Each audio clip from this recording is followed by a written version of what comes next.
Recording has started. Hi, I'm Ray. And I'm Saren. We're your Spider Baby hosts from To Know Her Is to Fear Her, a Spider-Woman podcast, as well as proud members of the collective. You're listening to Capes and Lunatics Sidekicks. Enjoy the show. This episode of Capes and Lunatics Sidekicks is brought to you by Tweaked Audio. To get awesome headphones, go to tweakedaudio.com and use the coupon code Southgate to get 30% off, free shipping, and a lifetime warranty. Or you can get there through the link on our website, southgatemediagroup.com. This is Luca Parrish, and you are listening to the Capes and Lunatics Sidekicks podcast. Hey, what about our Comic Capers podcast? Ugh, what about them? Man, that was a sober moment, wasn't it? Anyway, welcome back to Comic. Hey, you kids and your newfangled comic capers. Back in my day. That's right, kids. It's Eternity Century, Part 1.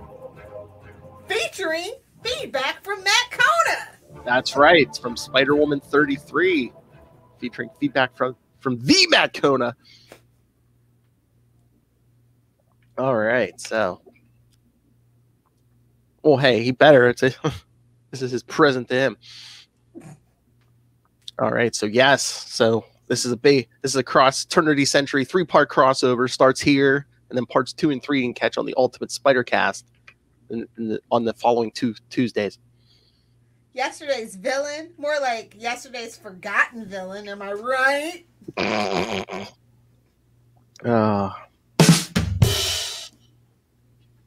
Yesterday's trash. Oh, I kid. Yeah, I was reading some of these early Spider-Woman. Well, I read all the early Spider-Womans a few months ago. It's like really weird because it's like I saw who wrote it. Well, I knew who wrote this, but I was like, this doesn't. I'm not used to this from JMD Mateus. He kind of like. I mean, Spider-Woman was a weird concept, and it kind of shows. Well, yeah, they kind of shifted directions a couple times on this book in the 50s. Definitely a lot of editorial interference. One can gather. I mean, at one point she was living with a wizard. Then she has like an FBI partner, which is around this point, and then she moves to San Francisco with her roommate. Yeah, it's all over the place. You know who they should have made a roommate? She-Hulk. I'm just saying. Oh. I mean, honestly, when I look at it, I'm just like, it writes itself. Yeah, true. I'll bring that up to him. It was just a weird time because he was like they created Spider-Woman and She-Hulk, so to keep the. That's what I'm saying. Right around that time, so it'd been kind of like perfect to have them have like a crossover, or even be like roommates. Yeah. Oh yeah. Come and knock on our door. At one point, they were like going to say she was because the High Evolutionary was involved in her origin and stuff. They were going to say she was a spider that had been evolved into a woman. It's like, and then they're like, nah, let's not do that. That's too much. Let's not do that. All right, so 2021's ready for that, though. I'm just saying, like they could pitch that in 2021. I identify as a spider. Just saying. Yep. All right, so Spider-Woman Volume 1, 33 from December 1980. Yowza. Mm-hmm. Her costume's pretty cool for it to be such, from 80. Oh yeah. Like, it's not very exploitative, Oh yeah, I thought it's not no Titania is what I'm saying. I mean, it is kind of tight, but yeah, I think I forget who. I thought they said one of the women that it had a female designer. It wasn't like some guy. Oh, so maybe that makes sense. Maybe that's why there's not skin showing. There's like no boob window, like real, showy boob window. True. Everybody's in spandex. Spandex is not practical. We all know that. Unless it's in jeans, then it's a godsend. But yes, writer JMD Mateus, penciler Steve Leola. But yes, as Lil said, yesterday's villain. Stan Lee presents the mysterious Spider-Woman. To know her is to fear her, Lil. Go check out To Know Her is to Fear Her podcast. Did she ever hook up with Matt Murdock? Because I feel like no, because I'm trying to remember, when was he in San Francisco? But he was with Black Widow. Yeah, that's right. With Black Widow when he was in San Francisco. So just saying, these things write themselves. I'm just saying. I'm gonna have to bring that up to him. I'm like, let me just pitch something to you real quick. Oh, Russell. Does this have the Brothers Grimm? No, the Brothers Grimm showed up earlier in the Spider-Woman series. Oh, and Russell, if you don't know, the Brothers Grimm recovered last night on Ultimate Spider-Cast. That was the second pair of Brothers Grimm. There was an original pair before those two. Oh, Marvel, don't you ever change. All right, so yes, synopsis for yesterday's villain. Happening upon a protest outside the home of a developer who wishes to tear down an old hotel and replace it with a shopping mall, Spider-Woman saves the man from a fall when a projectile is thrown by a protester, knocks him off the balcony. Returning to her partner Scotty McDowell's home, Scotty provides her with their next mission: go to San Francisco and capture Turner D. Century. Oh. I mean, when you have to make your name a punny name, it just says everything you need to know. And Russell, yes, I did like the bumpers. I'll use one on the next episode we do. But I figured this one was Spider-Woman, had to give Ray his shekel. Shout out to the Spider Babies. That's right. Take a drink. I think that might be the game. Oh my God, people might die I was about to say take a drink anytime we mention Ray, but people might get hurt. Yeah, I don't want to be responsible for all that alcohol poisoning. Sounds like a plan, Jan. All right, so Turner D. Century is a man garbed in early 1900s clothing who has been terrorizing San Francisco using violent means in order to restore the apparent decency and traditions of the early 1900s. Make America great again. I mean, we've been doing that since the foundation of this country, but I'm not here to talk about that. But there's always some old person who's just like, these kids in exactly clothing and their music back in my day. I mean, you can literally trace like that back to like Greece on the walls, ancient Greece. It's like these kids today, how like their pottery and togas. I swear, their pottery and togas. They're bred in circuses. They're funny ways of making love. Traveling to San Francisco, Jessica Drew. Speaking of which, jeez, Lil, you're so bad. Traveling to San Francisco, Jessica Drew takes in the sights of the city. She has her first encounter with Turner D. Century when he attacks a bar. Lil. Now those are fighting words. Lil's is feeling called out. So called out. Changing into her Spider-Woman costume. Oh, again, Lilith would know. She probably wore a Spider-Woman costume or two to the bar. She has to stop her attempt to capture the crook when the bar's patrons are endangered by the fire set by Turner. Wait, somebody's reading a Playboy just out in the open? Okay. It's a seedy bar, Lilith.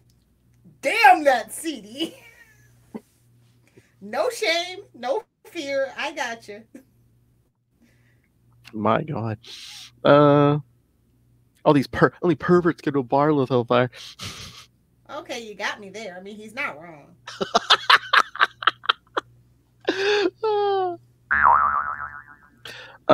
That night, Scotty calls Jessica and gives her a hard time for letting Turner get away, causing her to angrily hang up on him.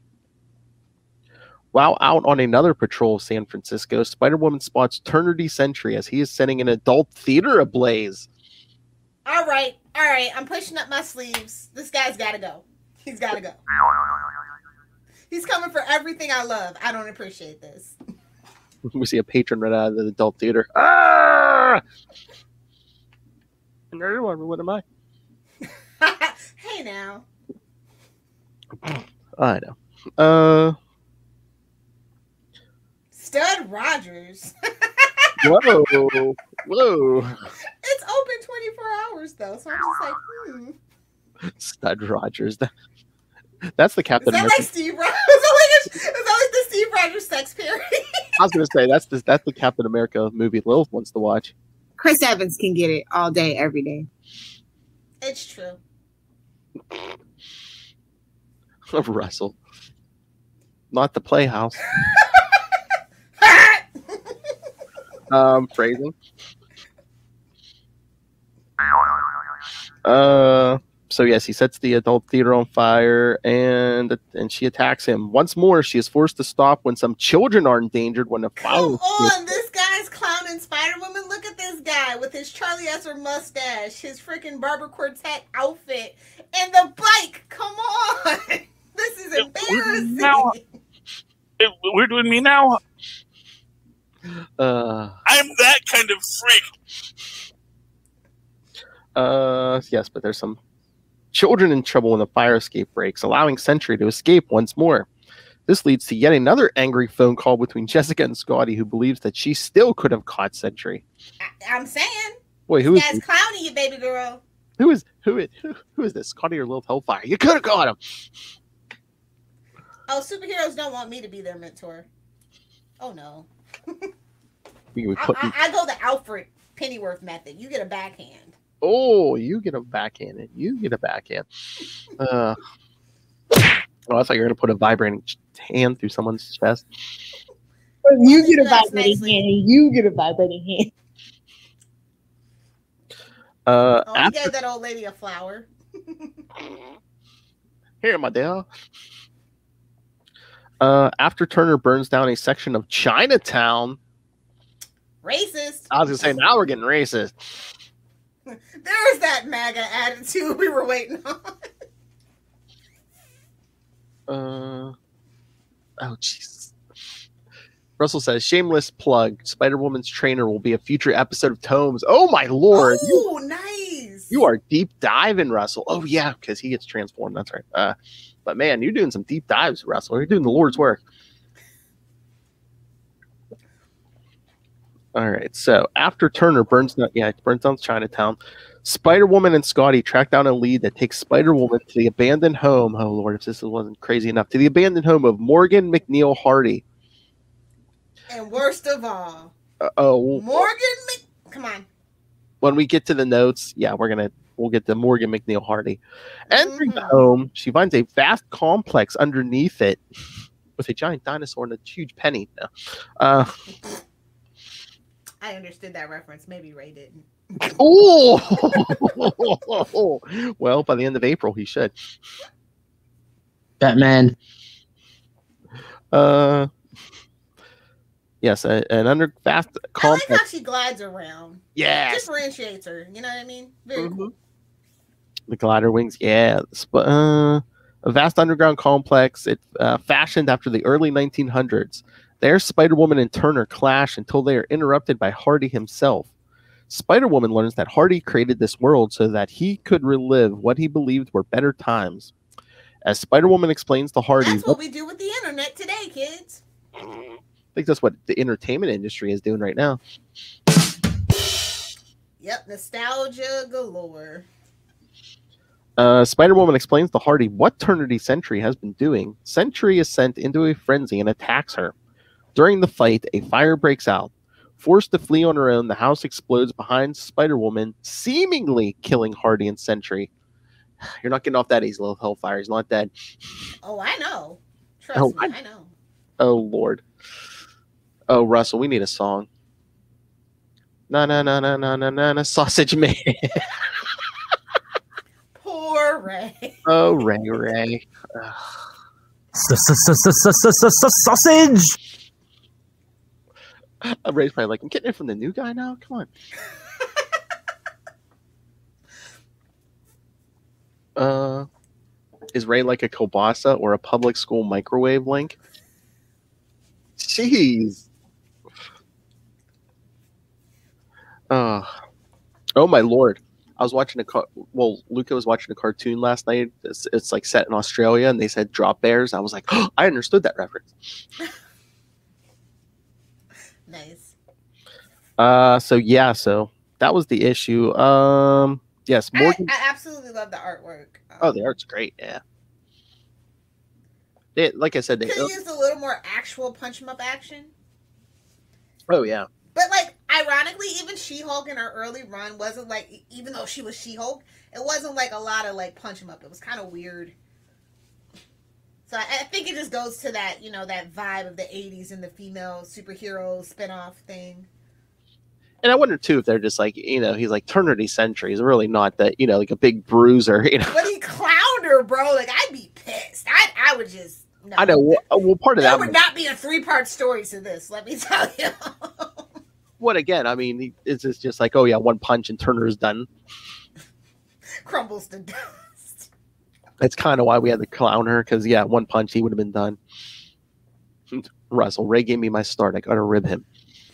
So now we go from sausage to ribs, kids.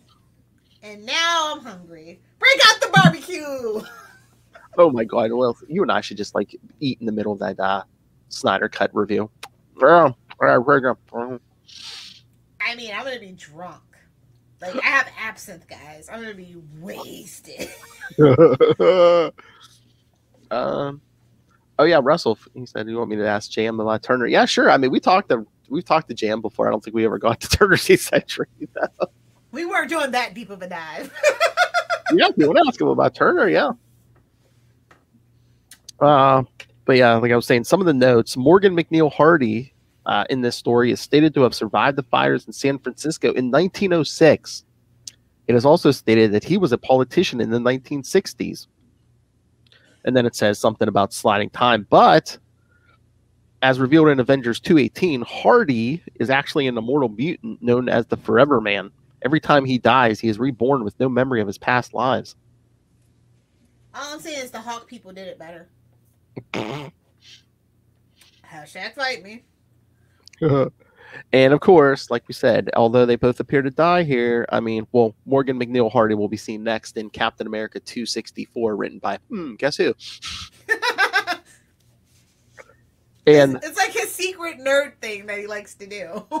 Exactly. And then next turn, on Ultimate Spider-Cast for part 2 of Eternity Century, yes, we'll be covering his next appearance, Marvel Team Up 120, written by guess who? It's his thing. It's his shtick. It's his favorite little side character. You can't get mad about it. I mean, it's fun. No, I don't think it's his favorite side character. I mean, I think Vermin's his favorite side character. True. Which, give me Vermin any day over Eternity Century. I don't know. It's a toss-up for me, to be honest. Oh, my. Vermin gives me the creeps. Wait, it's like Ratcatcher. Dark Side and Ribs ASMR. Oh my. All right. So yeah, I mean the art was good on this. And again, it's like in the 50 issues we had a couple writers and like the art teams changed because like originally, like I think her original artist was was it that Severin lady or no? That I don't know if she might draw on the early appearances. I thought it was what's his face who did some of those Flash issues. Name's escaping me. Who did like the end of the Flash Barry's Flash series? Oh man, now you're giving me a brain fart. I know, buddy. Yeah, it was him, and then we had quite a few artists on here. Well, at least it's more concise and streamlined now. Later appearances. And then and then like I said, writers. We had like Grunwald was on here for a while. We had They were really trying to make Spider-Woman something. I wonder why she didn't really take off. I don't know, because you know who wrote the last writer of the original series was Chris Claremont. So I mean, they were really trying to. Wow! Really? Mm-hmm. Wow. So they really wanted Spider-Woman to be something. Oh yeah. But then again, when people feel like it's too forced and contrived, they kind of have that that bristly reaction. Oh no, I'm sorry. Yeah, no. Claremont wrote some of the late issues, but I think the last maybe like the last 2 or 3 were written by Ann Nocenti. So Still. yeah, exactly. Claremont Nocenti, like you're really trying to make this character. And like I said, they should have done She-Hulk or Daredevil. I mean, to me, it's just like kind of a natural thing. Like just for me.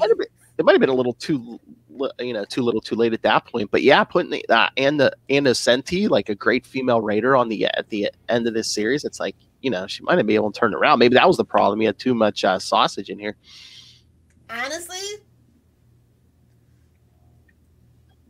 I'm just saying, I don't enjoy season 1 of Supergirl. Season 2 of Supergirl is slightly better because, we had to make some changes. Sometimes you just need a different perspective that doesn't have balls dangling from it. I'm just saying. Otherwise, you get all your female characters acting like Felicity Smoke. Couple of balls down the gob. But on that note, I would give this issue a solid B. The artwork really saves it for me because Turn of the Century is a clown. I just keep hearing that piano music. Play me off, Johnny. Hold on. Russell said, "Yeah, Vermin had a great backstory, sad and creepy." Agreed. Yeah, visceral reaction. And then Russell's like, "Oh, check out. Yes, we will check out the new show." Russell, he's got to go get sleep. I was gonna say, you never sleep, Russell. You were on here last night. You're on here this morning. You're like us. Exactly. Respect the hustle, bro. Do you sleep like a little hellfire, 4 hours a night, hanging upside down? It's good for the circulation. Like Michael Keaton. All right, so I think I gotta agree. Yeah, probably B. I mean, I probably found this issue more humorous than you, but the art. No, it's funny. Don't get me wrong, but like, I just don't like when female superheroes get clowned this bad by a guy like Turn of the Century. Like, why I oughta to the moon, Alice. Oh, good Lord. But I probably gotta agree with your B. Yeah, because I'm reading this in the black and white Essential Spider-Woman. Yeah, same. But so you saw when Claremont was writing it, he actually did like a little unofficial crossover with the X-Men because she showed up in X-Men 148 or something. And they fought the I think it might have been her book. Her and some of the X-Men fight the Juggernaut and Black Tom. The effing Juggernaut. Don't ever forget that. The effing Juggernaut. Why do Black Tom and Juggernaut go together like peanut butter and jelly? Should we ship it? I feel like we're gonna ship it. I think they did. Because in the was it the last issue of X-Force? Like Black Tom's sleeping, and he's like, "Oh no, Kurt, no Juggernaut, your fingers are too big or something." It's like, whoa, what? Yowza. I think someone has already shipped it. Yeah. Well, I'm bringing it back. Exactly. I'm taking it to TikTok. I'm bringing it back. All right. You don't hear these words. Well, when we hear the words, we have feedback a lot. But are you ready for some feedback, Lilith? No, it is not Ray. No, it is not Russell. I heard it was a funny guy. President of the Eternity Century fan club, Mr. Matt Kona, co-host of Sector 2814, the Green Lantern podcast, and stand-up comedian. All right.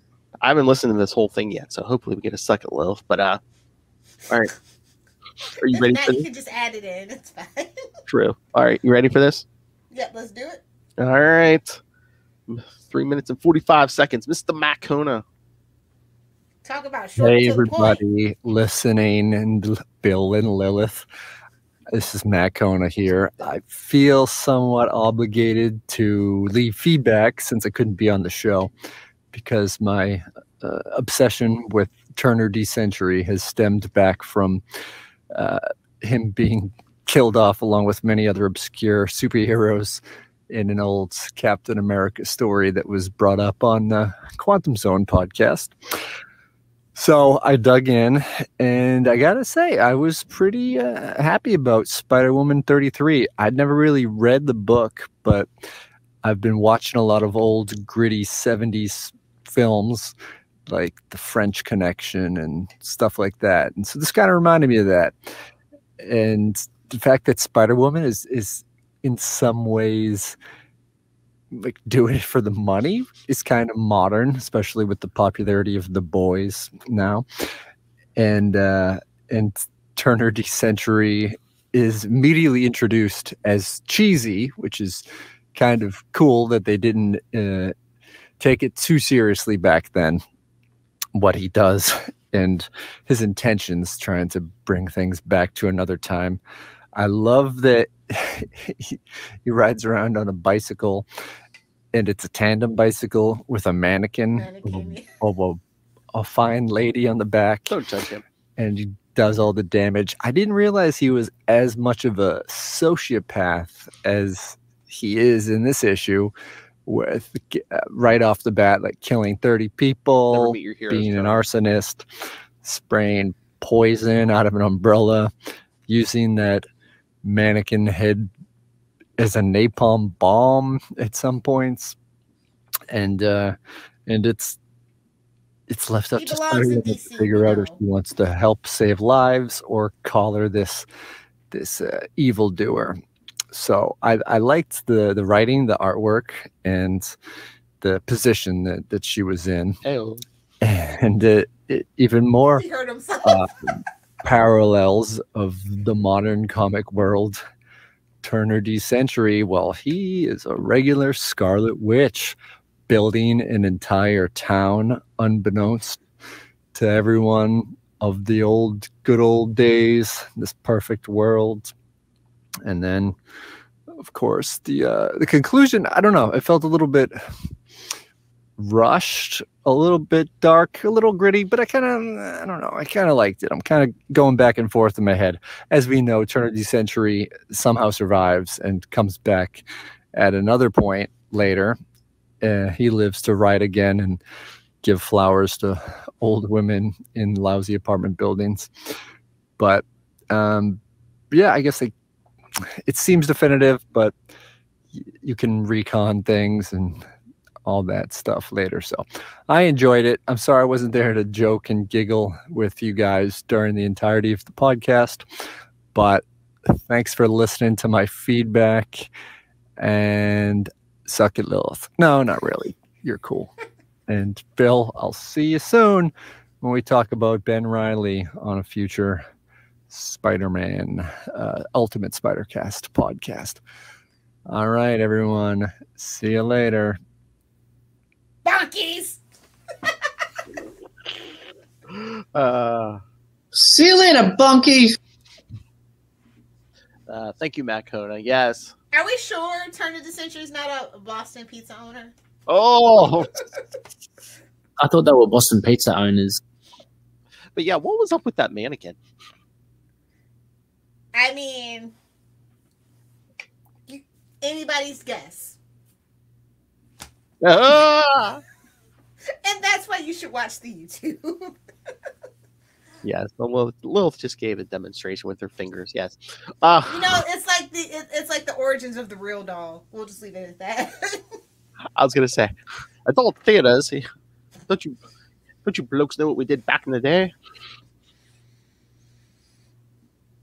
So, give the kids the homework and pay some bills. Oh, that's right. All right. We have another podcast after this, and I do need some rest before we discuss the Snyder Cut. And Lilith is like, really? You're gonna give how much time to Turner D Century? All right. 30 minutes tops. No more, no less. All right. Hold on. What did it do? Double here. All right. So next time on Comic Capers, we'll be back with the Flash, Flash Annual 1 from 1987. So go check that out. It's actually alive. That's right. Oh, but next week, for the Devil You Know, we'll be talking to Mr. D.G. Chichester about Daredevil 317 and 318. So if you see this on the YouTube or whatever, and you still have some time, send us your thoughts, because yeah, exactly 1 week we talked to him, Lil. I know. She's like, you gotta tell me.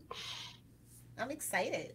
I know. Just emphasizing. All right, but if you want your more of your Eternity Century, yes, go check out part 2 on the Ultimate Spider Cast episode 120, Marvel Team Up 120. That's no fun. Get it? Episode 120, Marvel Team Up 120. Oh, look at that. Synergy. Synergy. And then 1 week later, the wrap up, Eternity Century Part 3 from Superior Spider-Man number 9. Did we get the old mustache to join us for that one? Once we nail down a time, I'm sure we probably can, because it's auto. That's right, kids. What happens when Turner Or Cross? at least have them send in feedback. True. Hello, this is I. Otto Octavius is number 1 fan. But yes, kids. So, see what happens when Otto Octavius runs across Eternity Century's path. Nothing good can happen. Oh, that more. Spoilers. You thought this was crazy. You thought this was silly. Wait until Marvel Team Up 120. All right. So, yes, lots of homework. Send your thoughts, capesandlunatics@gmail.com, or call the voicemail 614-382-2737. That's 614-38-CAPES. And remember to follow Comic Capers on Facebook, Twitter. You can find links to all of the various social medias for all of the shows we do. I'm going to be reposting what we did last year about U.S. Agent John Walker, Lilith, because I think we might get some more hits on that for some reason. Maybe he's on a television show. I don't know. But yes, so follow all of our links. Like I said, you could see Lilith making dirty gestures on our YouTube channel. Go check that out, and please subscribe. They're all medical terms. Or sign language. We'll do it this way. This is the church. This is the steeple. So yes, come. Yes, join the subscribe to the YouTube channel. Find links to the Patreon, links to merch, links to everything. Stay hydrated. That's right. Go get your Capes and Lunatics official cup. But find links to all of it in one place. Linktree, linktr.ee/capesandlunatics. That was just a really nice package. Thank you, Ray. And please remember to support our sponsors, Tweaked Audio.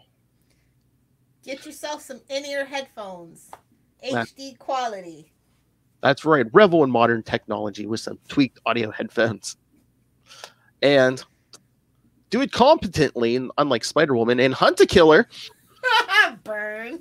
Michelle Gray definitely needs your help. She's definitely a little bit more competent than a good old Spider-Woman in this particular issue. It's Escape Room in a Box. Great way to spend some time. It's very thorough, very in-depth, and a little brain teaser, you know? That's right. Get off the Netflix and the Disney Plus and, use your brain a little. And if you want to read, if you want to read like they did it 40 times, go pick up Pod Life the book, now in digital, and that newfangled, the newfangled digital or paperback. Audio coming soon. I got an email. Even if Charlie has to do it, there will be an audiobook. I got an email this morning from El Presidente looking for people's audio, so it is in the works. So yeah, check out Pod Life the book, and you can get that on Amazon. And when you do, go join Lilith on Amazon on a daily basis. Use the link for Southgate Media Group right down there in the show notes. Help us support this show, the network, and that man with his fancy mannequin, Rob Master Doom Southgate. Make it rain, so says Master Doom. Please kick me in the pants. Mark my words. Lilith Hellfire. If you guys want to hang out with me on the interwebs, I'm on Twitter at Lilith Hellfire, on Instagram at Lilith Hellfire 86, for brief, concise chunks of comic book stuff and spicy memes at Lilith Hellfire 69 on TikTok and the gram. I'm 12 when you need me to be 12. Bye, Felicia. No? Hello, Megan. Definitely the wrong podcast. I know. Bye, Felicia. All right, kiddies. Thank you for joining us. Again, come Let's back. out of here, Sam. That's right. In 1 week, Mr. D.G. Chichester and Daredevil 317 and 318. Eternity Century Part 2 continues in Ultimate Spider Cast 120. And next Comic Capers, Flash Annual 1. Don't tell us we don't give you content. We give you content. So much content. It's a really, really nice package.